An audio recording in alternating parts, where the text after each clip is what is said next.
오늘은 믿음으로 살고 있습니까? 라는 질문을 가지고 설교 말씀을 전하려고 합니다.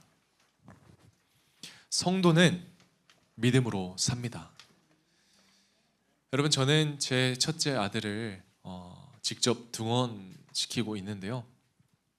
아이가 4살이 되니까 질문이 참 많아졌습니다. 왜 병이라고 그러더라고요.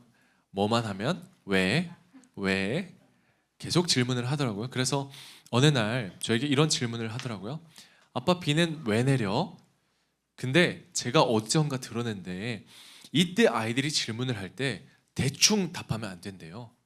아이들이 못 알아들어도 자세하게 구체적으로 설명해 줘야 된다고 제가 어디선가 들은 것 같습니다. 그래서 제가 문과 출신인 제가 또 초등학교 때 배웠던 이 옅은 과학 지식으로 비는 따뜻한 공기랑 차가운 공기랑 만나가지고 구름이 돼가지고 비가 내리는 거야. 제가 이런 식으로 설명을 해줬던 기억이 납니다. 그러다가 어느 날은 이렇게 물어보더라고요. 아빠, 비는 어디 있어? 왜냐면 그날은 비가 안 내리는 날이었어요. 비가 어디 있냐니 제가 어떻게 대답할 줄을 모르겠더라고요. 비가 내리는 날에는 비 내리는 게 눈에 보이니까 이 비라는 거를 알겠는데 비가 안 내리니까 비가 어디 있는지 이제 보이지 않아서 궁금해했던 것 같습니다.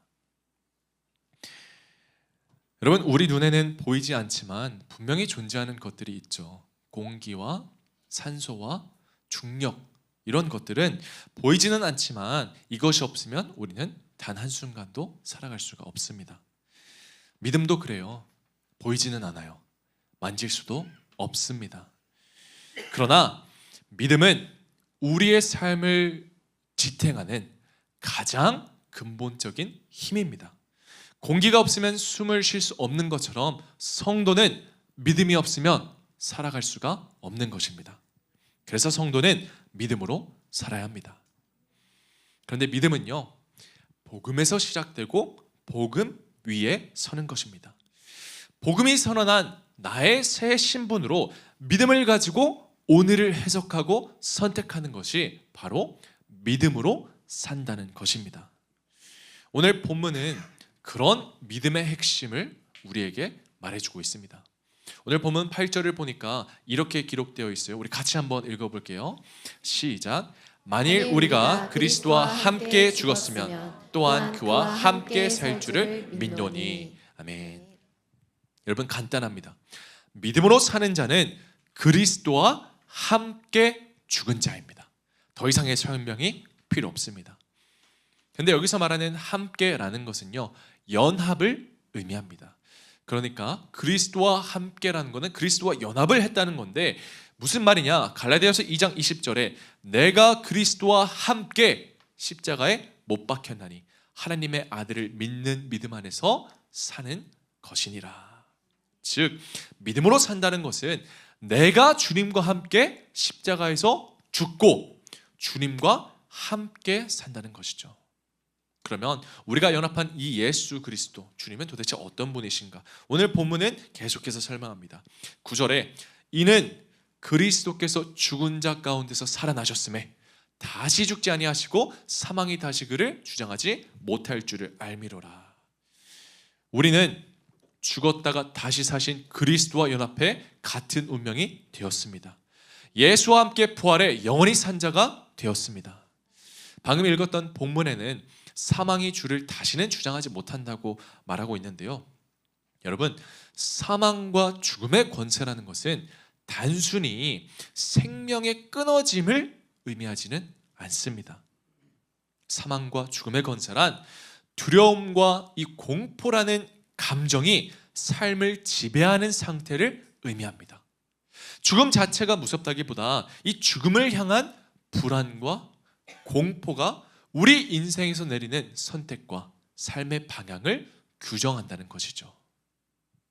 예를 들어서 사람들은 죽음을 피하려는 마음 때문에 지나치게 건강에 집착하곤 합니다. 재산을 더 모아야 안전할 것이라는 강박에 사로잡히기도 합니다. 또 어떤 사람은 인생은 어차피 한 번 사는 거, 내가 원하는 걸 하고 내가 손해보지 않는 걸 하고 지금 누리지 않으면 안 된다 라는 조급한 마음에 순간적인 쾌락을 쫓고 살아갑니다. 결국 이 죽음에 대한 두려움이 삶을 왜곡시키고 소유와 명예와 권력과 세상 소욕에 대한 집착을 낳게 되는 거죠. 그래서 성경은 이렇게 말해요. 히브리서 2장 15절에 또 죽기를 무서워함으로 한평생 매어 종노릇하는 모든 자들을 놓아주려 하심이니. 복음은 이러한 세상 집착으로부터 우리를 자유케 합니다. 믿음으로 산다는 것은 우리가 예수와 함께 죽고 함께 살아서 예수와 함께 영원히 사는 영적 특권과 축복을 누리게 된다는 것을 말합니다. 쉬운 성경으로 요한계시록 1장 18절에 이렇게 나와 있어요. 나는 살아있는 자다. 내가 전에 한번 죽었으나 보라 이제는 영원토록 살아있어 사망과 지옥의 열쇠를 갖고 있다. 여러분, 우리는 죽어도 예수 그리스도와 함께 부활할 줄 믿으시기 바랍니다. 이 부활 소망이 없다면 여러분, 열심히 신앙생활하고 떠난 사람들 다 미련한 사람들이에요. 다 어리석은 사람들이에요. 그들이 부활하지 않는다면 아무런 소용이 없습니다. 사도 바울도 말합니다. 고린도전서 15장 19절에 만일 그리스도 안에서 우리가 바라는 것이 다만 이 세상의 삶뿐이라면, 이 세상에서 끝나는 거라면 모든 사람 가운데 우리가 더욱 불쌍한 자이더라. 그러나 믿음으로 사는 자들은 불쌍한 자들이 아닙니다. 우리는 구원을 얻고 영생을 살아가는 축복받은 자들입니다. 주님을 믿지 않는 자들이 불쌍한 거예요. 아무리 이 세상에서 높이 올라가도 더 많이 가져도 더 많이 누려도 주님을 모른 채 죽었다면 그것은 아무런 소용이 없습니다. 여러분, 그래서 우리는 믿음으로 살아야 합니다. 믿음으로 살아야 주님이 주시는 이 놀라운 축복과 영생의 특권을 누리게 될 줄 믿으시기 바랍니다. 그래서 오늘 우리가 믿음으로 살아가기 위해서 두 가지를 나누려고 하는데요. 먼저 첫 번째, 믿음으로 살기 위해서 우리는 죽었다면 새롭게 살아야 합니다. 제가 방금 서두에서 말씀드렸습니다. 우리는 복음이 선언한 나의 새 신분으로 이 믿음을 가지고 오늘을 해석하고 선택하는 것입니다. 오늘 본문은 이 복음이 말하는 그 새 신분을 분명하게 말해주는데요. 10절과 11절 말씀입니다. 제가 읽어드릴게요. 그가 죽으심은 죄에 대하여 단번에 죽으시며 그가 살아계심은 하나님께 대하여 살아계심이니 이와 같이 너희도 너희 자신을 죄에 대하여는 죽은 자요 그리스도 예수 안에서 하나님께 대하여는 살아있는 자로 여길지어다. 믿음으로 사는 우리들의 정체성은 죄에 대하여는 죽고 하나님께 대하여는 살아있는 자라는 것입니다. 다른 그 어떤 것이 아니라 세상 그 어떤 것보다도 나를 사랑하시는 이 하나님의 크신 사랑의 은혜에만 반응하는 살아있는 자가 된 것이죠. 그런데 방금 읽었던 본문에서 죄에 죽었다라는 말은요, 여러분, 이 말은 우리가 오해하기 쉽습니다. 왜냐? 죄에 대해 죽었으니까 더 이상 죄를 안 짓는다라고 오해할 때가 있어요. 우리가 믿음으로 살아가면 힘이 들 때 있죠. 낙심할 때 있죠. 그러나 믿음이 있으니까 힘을 내라, 이런 말도 아니에요. 믿음이 있으니까 여러분 어깨 피고 당당하게 떵떵하게 살아라, 단순히 이런 말도 아닙니다. 우리가 죄에 대해 죽고 하나님께 대하여 살아있다는 말은 우리의 삶의 기준이 바뀐다는 거예요. 가치관이 바뀐다는 거예요. 이전까지는 내가 기준이 되었던 삶이 이제는 철저히 하나님 중심으로 하나님 기준으로 살아가는 새로운 정체성을 가진 자들이 바로 믿음으로 살아가는 자들이라는 것입니다. 여러분, 정체성이 바뀌잖아요. 기준이 바뀝니다. 기준이 바뀌면 해석이 바뀝니다. 해석이 바뀌면 선택이 달라지고 우리의 선택이 달라지면 결국 우리의 인생 또한 달라질 수밖에 없는 것입니다. 그래서 믿음으로 살아가는 우리는 같은 세상을 살아가도 다른 기준으로 살아갑니다. 우리가 바라고 원하는 복의 개념도 달라지고요. 현실을 바라보는 해석이 달라집니다. 그러니까 우리는 새롭게 살 수밖에 없는 것이죠. 여러분, 그거 아십니까? 사람의 이야기는 죽기 전까지 계속해서 바뀌게 되어 있습니다. 죽음에 이르러서야만 한 사람의 인생이 온전하게 정의될 수 있는 거예요. 우리는 흔히 사람의 이야기, 인생 이야기를 전기라고 하죠. 그 인물이 죽고 난 뒤에 정리합니다. 살아있는 동안에는 이야기가 계속 바뀌기 때문입니다. 위인전이 생전에는 기록되지 않는 이유가 바로 여기에 있어요. 죽고 난 후에야 우리가 그 사람의 인생 이야기를 온전히 알 수 있기 때문입니다. 우리도 나 자신을 결코 알 수 없습니다. 우리가 아직 살아내지 못한 미래가 있으니까. 여러분, 인생 어떻게 될지 모르잖아요. 당장 우리가 예배 시간이 끝나고 예배당 문 밖으로 나가면 어떤 일이 일어날지는 우리는 아무도 모릅니다. 스스로를 안다는 건 내 인생의 과거와 현재와 미래까지 다 안다라는 말이거든요. 그러나 그런 사람은 아무도 없습니다. 성경은 말합니다. 죽어야 한다. 죄에 대하여 죽어야 예수 안에서 새로운 삶이 시작된다. 성경은 이렇게 말하는 거예요. 그래서 사도 바울도 매일을 이렇게 겸손하게 고백했어요. 고린도전서 15장 31절에 형제들아, 내가 그리스도 예수 우리 주 안에서 가진 바 너희에 대한 나의 자랑을 두고 단언하노니 나는 날마다 죽노라. 나 자신은 죽고 내가 죄인인 걸 확실하게 알아야 여러분, 우리가 기대하고 고대하는 새로운 삶이 시작될 줄 믿습니다. 그런데요, 우리 중 누구는 우리가 죄인이라는 사실을 인정하지 못할 수도 있습니다. 그 사실에 동의하지 못할 수도 있습니다. 여러분, 믿음의 사람이 아니더라도요, 교회 다니는 사람이 아니더라도 도덕적으로 남들보다 선하게 살아오신 분들 많습니다. 교회 목사로서 조금은 부끄럽지만 교회보다 더 많이 기부하시는 분들도 계실지도 모릅니다. 사람은 보통 다른 사람에 대한 이 죄의식을 갖고 있잖아요. 그러다 보니까 사람의 죄는 도덕적이고 윤리적인 면에서 이 죄의식이 강하게 나타납니다. 그런데 성경이 말하고 있는 죄는 그런 세상적인 기준에 속한 죄를 뛰어넘어서 더 깊은 죄를 이야기하고 있습니다. 성경이 말하는 죄는 무엇이냐? 인간에게 있어서 생명의 근원 되시는 하나님과의 관계가 파괴되고 분리된 것을 바로 죄라고 말합니다. 세상에서 죄의 결말은 벌금을 내거나 평판이 나빠지거나 감옥에 가면 끝입니다.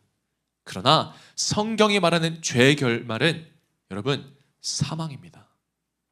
로마서 3장 23절에 이렇게 말하죠. 모든 사람이 죄를 범하였음에 하나님의 영광에 이르지 못하였더니.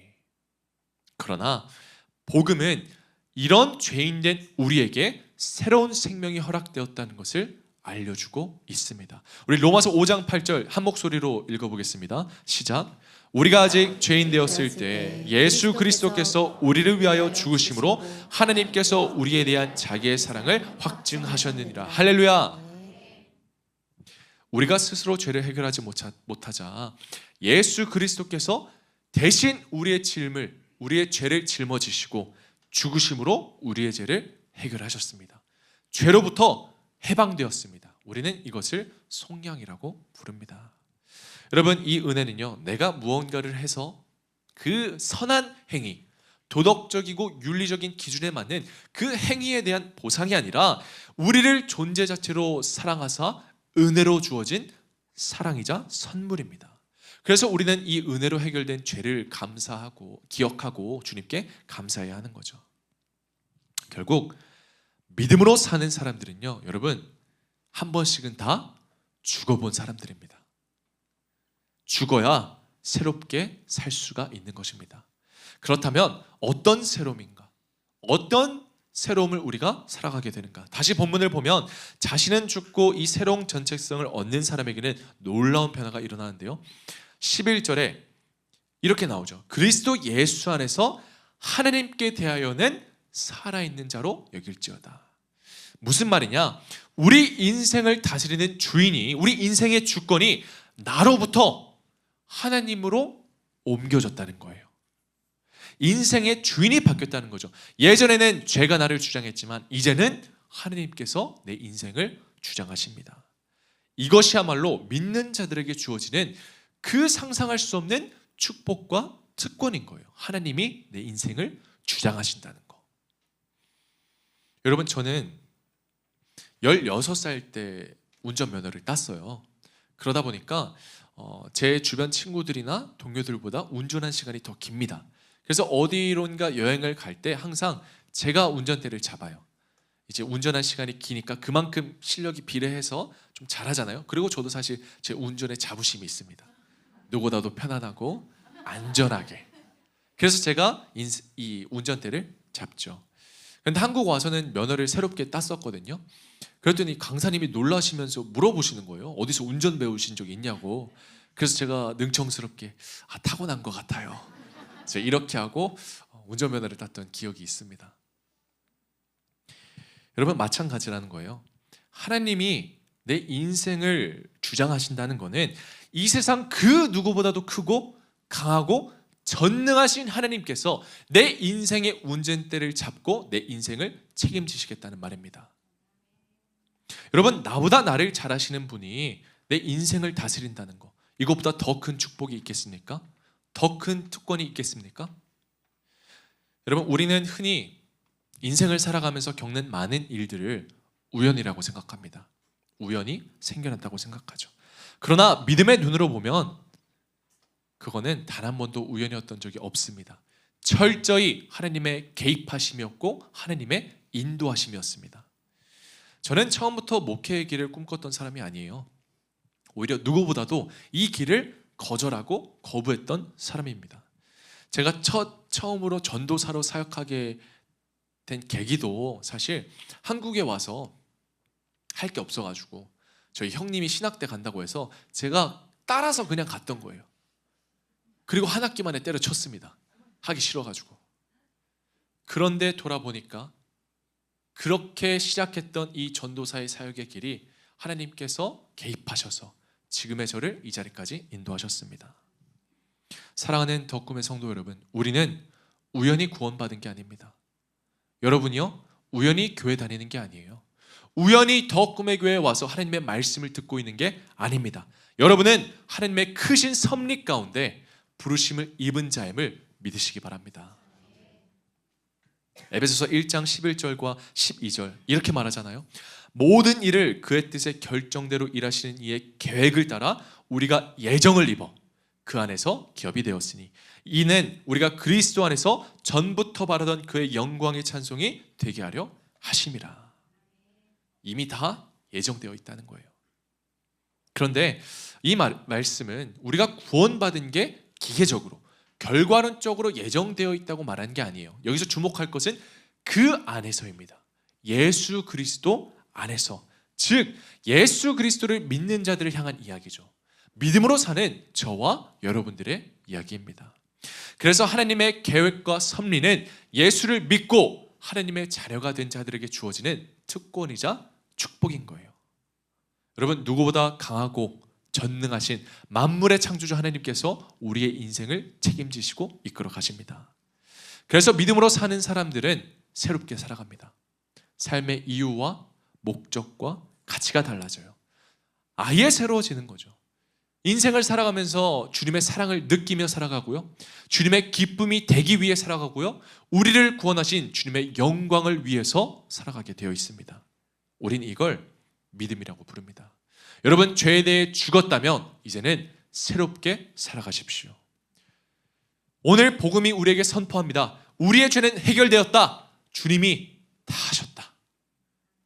여러분, 내 삶을 주장했던 세상 가치에 더 이상 마음을 빼앗기지 마십시오. 죄에 대하여 죽었다면 이제는 하나님께 대하여 사는 믿음의 사람으로 살아가십시오. 하나님보다 더 사랑하고 더 좋아했던 것들이 있다면 이제는 내려놓을 줄 아는 믿음을 가지시기 바랍니다. 내게 좋아했던 것을 과감히 포기하고 하나님만을 사랑하십시오. 이건 결국 선택의 문제예요. 세상 그 무엇보다 하나님을 가장 사랑하기로 선택하시기 바랍니다. 죄에 대해 죽은 자로, 하나님께 대하여는 살아있는 자로 새롭게 살아가시는 믿음의 자녀가 되시기를 예수님의 이름으로 축원합니다. 우리 한 걸음 더 나아가서 우리가 믿음으로 살기 위해서 그 두 번째, 우리는 살아났다면 다르게 살아야 합니다. 우리 본문 12절 말씀 같이 한번 읽어볼게요. 시작. 그러므로 너희는 죄가 너희 죽을 몸을 지배하지 못하게 하여 몸의 사욕에 순종하지 말고. 최근에 제 핸드폰에 반복해서 오는 문자 내용이 있습니다. 전체 화면을 이렇게 가리는 거 보니까 이게 재난 문자처럼 오는 것 같은데 어떤 내용이냐면 보이스피싱이에요. 보이스피싱 조심하라는 문자가 계속 옵니다. 실제로 최근 뉴스에 여러분 KT 이 소액 결제 사건 아십니까? 그거를 했던 사람들이 잡혔다고, 일당이 잡혔다고 제가 뉴스에 본 것 같습니다. 보이스피싱은요, 안 당해본 사람은 몰라요. 정말 교묘하고 감쪽 같고 그럴싸합니다. 그래서 실제로 수많은 사람들이 보이스피싱에 당하니까, 그러니까 이렇게 문자를 보내겠죠. 그런데 여러분, 우리가 뉴스를 보잖아요. 그런 보이스피싱 조직은 결국 잡히더라고요. 왜 잡힙니까? 사기이기 때문입니다. 죄도 똑같아요. 여러분, 그럴싸해 보여요. 나를 위한 것 같아 보여요. 이걸 안 하면 뭔가 잘못될 것 같아 보여요. 교묘하고 감쪽 같습니다. 그러나 죄는 결국 사기예요. 우리의 영혼을 빼앗는 거짓에 불과합니다. 아마 우리 성도님들 중에 서울 사셨던 분들은 이해하지 못할 수도 있는데, 여러분, 지방 사람들은요, 공의로 오는 전화가 보이면 되게 잘 안 받습니다. 다 스팸 전화거든요. 아마 서울 살던 분들은 왜 그러나 싶겠지만, 저도 이제 핸드폰만 보면 알아요. 공의가 딱 찍혀 있잖아. 아, 이거 스팸 문자구나, 스팸 전화구나. 그래서 아예 받지도 않습니다. 단번에 그냥 거절하는 거죠.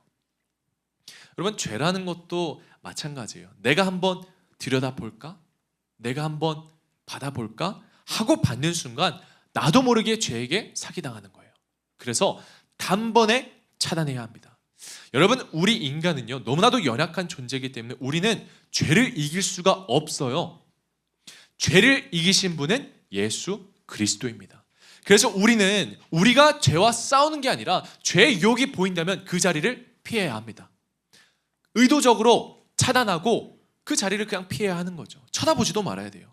그 자리를 피해서 죄를 이기신 예수 그리스도와 함께 해야 하는 것입니다. 주님께 붙들려야 하는 거죠. 그래서 13절에는 이렇게 말합니다. 또한 너희 지체를 불의의 무기로 죄에게 내주지 말고 오직 너희 자신을 죽은 자 가운데서 다시 살아난 자 같이 하나님께 드리며 너희 지체를 의의 무기로 하나님께 드리라. 우리의 몸과 인생은 더 이상 죄에 지배당하는 인생이 아닙니다. 우리는 예수 안에서 살아난 자입니다. 그런데 여러분이 정말로 새롭게 살아난 줄 믿는다면 여러분, 이제는 다르게 살아야 됩니다. 우리는 이제 하나님의 자녀라는 존재가 되었습니다.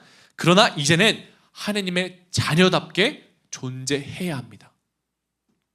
하나님의 자녀로 존재됨이 우리가 믿음으로 주어지는 구원의 은혜라면, 하나님의 자녀로서 존재함은 신앙의 열매로 증명할 거룩할 사명이고 위대한 특권입니다.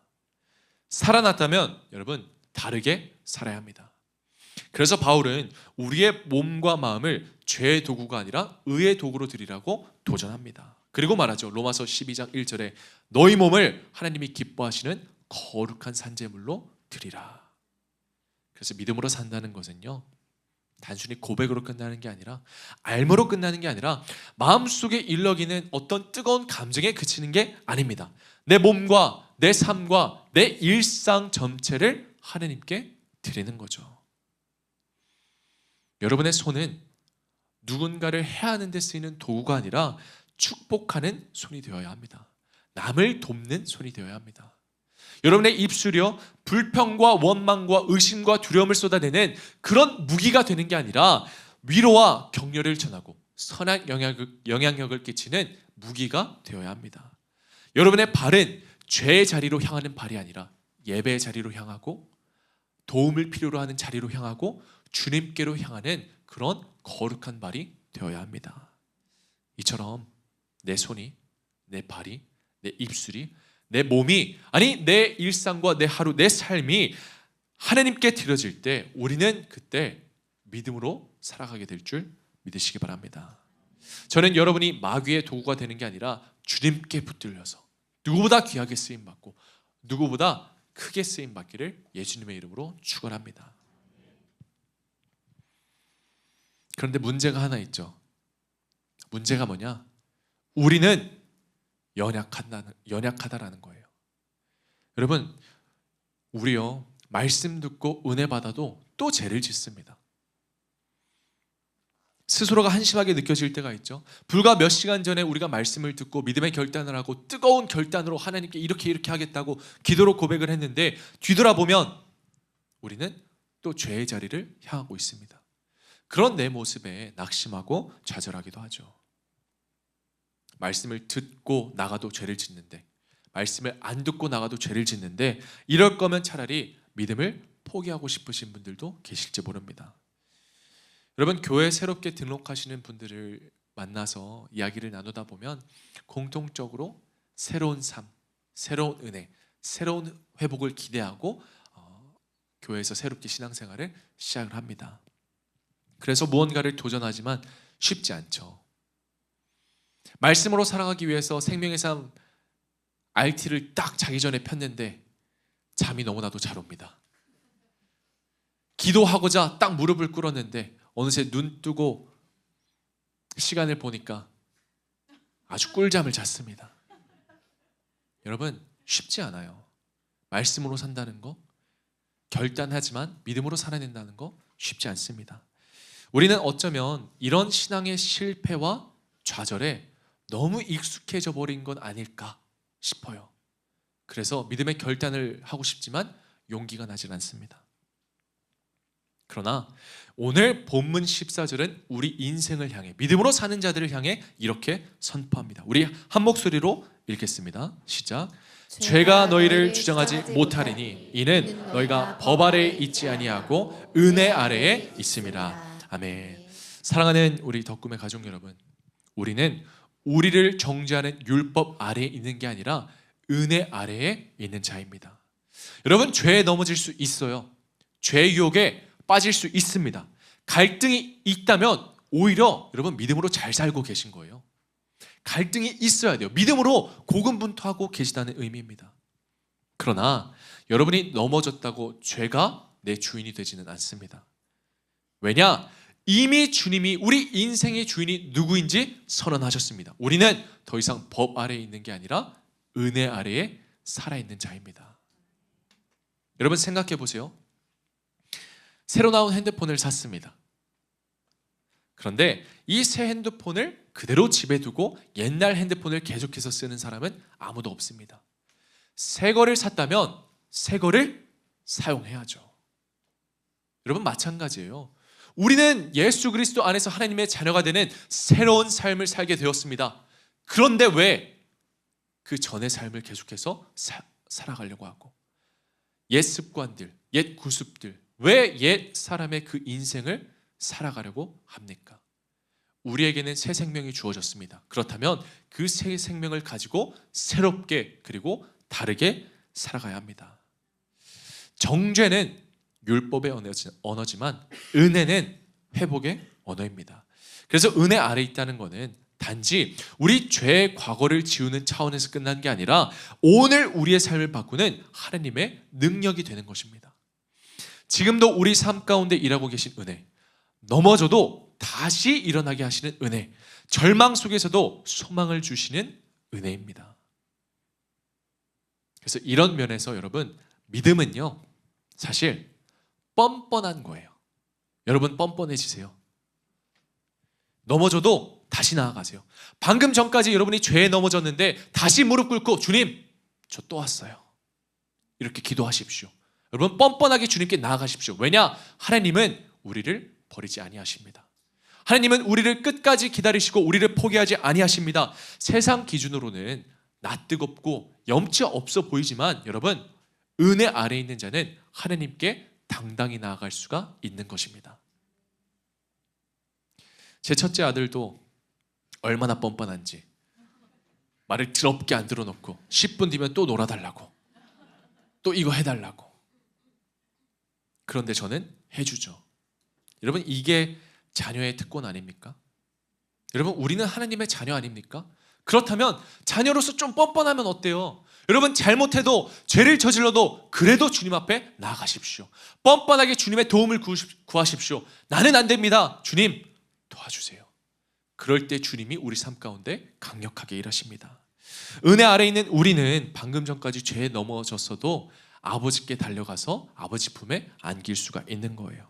그러니 여러분, 포기하지 말고 주님께 끝까지 나아가십시오. 주님께 넘어지고 주님께 구하시고 주님을 바라보시기 바랍니다. 하나님은 우리를 부르실 때 애초에 우리의 행위를 보고 의롭다 하시지 않으셨어요. 우리는 예수 그리스도의 십자가와 부활로 의롭다 칭함을 받았습니다. 그래서 믿음이란 내가 완벽해서 드리는 게 아닙니다. 넘어져도 다시 주님께로 가는 용기요, 은혜를 붙드는 뻔뻔함입니다. 다시 기도하고 다시 예배하고 다시 시작하는 것이 믿음으로 산다는 것입니다. 사랑하는 우리 덕금의 가족 여러분, 우리는 은혜 아래에 있는 자입니다. 그러나 완벽하지 않기 때문에, 죄에 붙들리지 않기 위해서 최선을 다해야 돼요. 그러니까 여러분, 매일 생명의 삶, 말씀, RT 하시고 온전한 예배자가 되기 위해서 예배 자리를 꼭 지키십시오. 목장에 참여해서 기도의 유산과 간증의 유산을 쌓아가면서 하나님께 크게 쓰임받고, 그리고 하나님이 주시는 그 은혜를 누리시기를 예수님의 이름으로 축원합니다. 말씀을 맺겠습니다.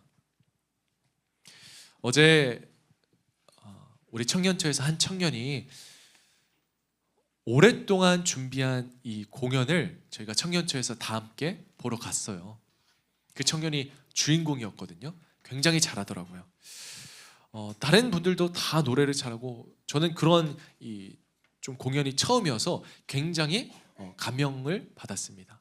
그런데 가장 인상 깊었던 점이 뭔지 아세요, 여러분? 그 공연을 보면서 뭐였냐면, 이 무대가 다음 장면으로 넘어갈 때 무대가 암전이 되잖아요, 그죠?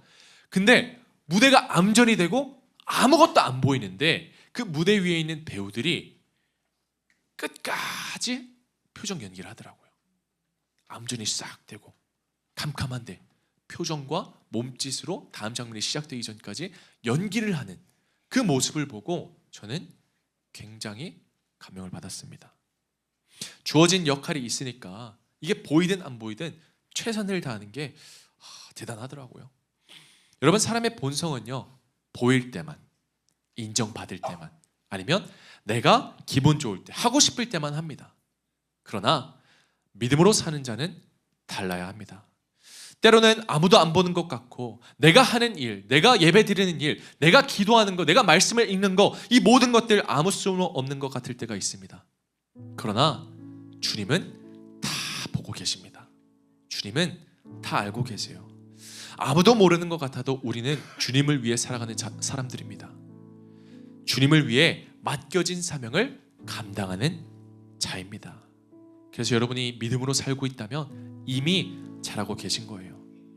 여러분, 우리 인생에도요, 암전된 것 같은 순간이 찾아옵니다. 불 탁 꺼지고 아무것도 안 보이고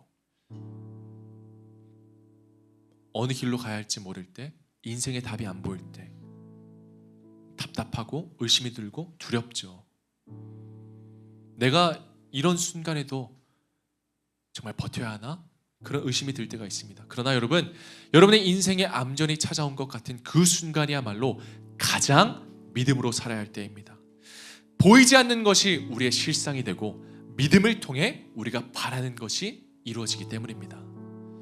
저는 우리가 이 성경 말씀 너무 위로가 되는 말씀인데요, 이거 한 목소리를 읽고 오늘 우리가 같이 믿음의 결단을 했으면 좋겠습니다. 고린도후서 4장 16절부터 18절까지의 말씀인데 우리 한 목소리로 읽어볼게요. 시작. 그러므로 우리가 낙심하지 아니하노니 우리의 겉사람은 낡아지나 우리의 속사람은 날로 새로워지도다. 우리가 잠시 받는 환난에 경한 것이 지극히 크고 영원한 영광에 중한 것을 우리에게 이루게 함이니 우리가 주목하는 것은 보이는 것이 아니요 보이지 않는 것이니 보이는 것은 잠깐이요 보이지 않는 것은 영원함이라. 아멘. 그러니 여러분, 우리 흔들리지 맙시다. 보이지 않아도 믿음으로 끝까지 살아냅시다. 사람이 아니라 하나님이 보십니다.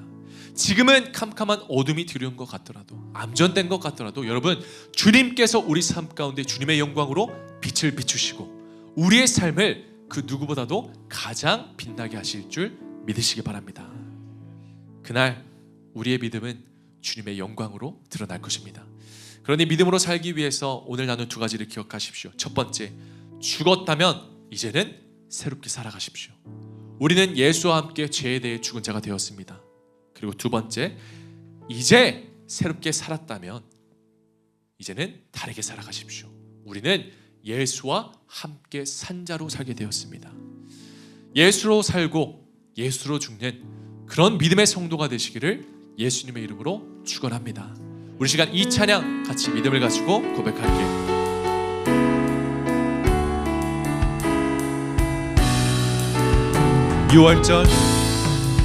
유월절 어린 양의 피로 나의 삶의 문이 열렸네. 저 어둠의 권세는 힘이 없네. 주 보혈의 능력으로 원수가 날 정죄할 때에도 난 의롭게 설 수 있네. 난 더 이상 정죄감 없네. 난 주 보혈 아래 있네. 난 주 보혈 아래 있네. 그 피로 내 죄 사했네. 하나님의 긍휼 날 거룩해 하시었네. 난 주 보혈 아래 있네. 난 원수의 어떠한 공격에도 더 이상 넘어지지 않네. 우리 믿음으로 한 번 더 고백합니다. 나는 주 보혈, 난 주 보혈 아래 있네. 그 피로 내 죄 사했네. 하나님의 긍휼 날 거룩해 하시었네. 난 주 보혈 아래 있네. 난 원수의 어떠한 공격에도 더 이상 넘어지지 않네. 난 주 보혈 아래 있네. 우리 시간 통성으로 기도하십시다. 여러분, 우리는 이제 주 보혈 아래에 있는 은혜로 살아가는 자들입니다. 그러니 여러분을 무너뜨리려는 죄에 좌절하지 마시고 낙심하지 마시고 끝까지 믿음으로 살아내는 그 믿음의 결단을 하며 우리가 주님께로 나아가셨으면 좋겠습니다. 우리 이 시간 그 믿음의 결단 가지고 주님께 함께 기도하십시다. 주님, 우리는 더 이상 율법 아래 사는 자가 아닙니다. 우리는 은혜로 죄사함을 받았고 은혜로 사는 자이니 주님, 그 은혜 안에서 새롭게 살아가게 하여 주시옵소서. 그 은혜에 우리가 하나님의 크신 사랑에 믿음으로 반응하여 이제는 다르게 살아가고 우리에게 맡겨진 사명을 감당하며 주님께 쓰임받는 거룩한 사명자가 되게 하여 주시옵소서. 우리 인생 가운데 어두운 암전이 찾아올지라도 우리는 은혜 가운데 살아가니 오 주여, 주님께서 우리 인생을 책임져 주시고 우리를 인도하여 주시고 우리를 이끌어 주실 줄 믿습니다. 주님, 우리는 이제 더 이상 죄의 유혹에 빠지지 아니하고 원수의 어떠한 공격에도 넘어지지 않으며 오직 주님과 함께 주님을 위해 살아가는 믿음의 자녀가 되게 하여 주시옵소서.